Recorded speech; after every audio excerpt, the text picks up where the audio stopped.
С 19 апреля 2025 года на дорогах Тараза, как и по всей стране, продолжается оперативно-профилактическое мероприятие под названием «Кауапсыз жол» – безопасная дорога. Главная цель масштабного рейда – усиление контроля за соблюдением правил дорожного движения и создание безопасной и комфортной среды для каждого участника дорожного движения. Более подробную информацию о ходе ОПМ «Безопасная дорога», а также эксклюзивные кадры с улиц Тараза вы узнаете в нашем полном сюжете.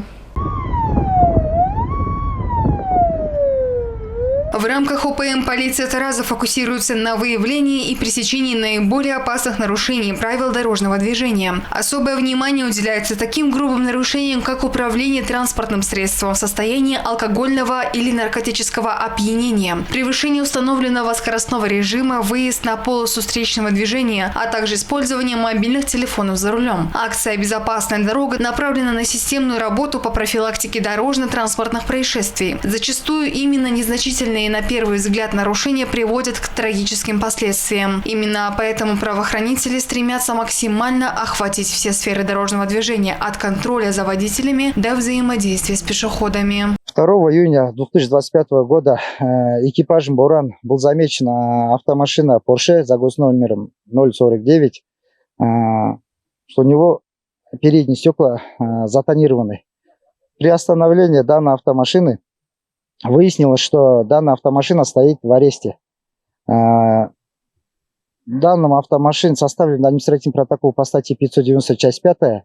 Машина водворена в спецстоянку. Как подчеркивают сотрудники полиции, безопасность на дорогах – это не только их задача, но и общая ответственность каждого гражданина. Соблюдение простых, но жизненно важных правил дорожного движения способно предотвратить множество трагедий и сохранить здоровье жизни людей. Рейд «Безопасная дорога» продолжается на территории Тараза и Жамбылской области. Камеры видеонаблюдения уже зафиксировали десятки нарушений, а патрульные экипажи несут усиленное дежурство, буквально на каждом перекрестке напоминая о важности взаимного уважения и соблюдения скоростного режима. Полиция призывает всех участников дорожного движения быть максимально бдительными, соблюдать скоростной режим и не нарушать правила дорожного движения, чтобы обеспечить спокойствие и безопасность на наших улицах. Сара Абдиева, Адельжан Сейлубеков, Алимжан Ахпаев, 77 News.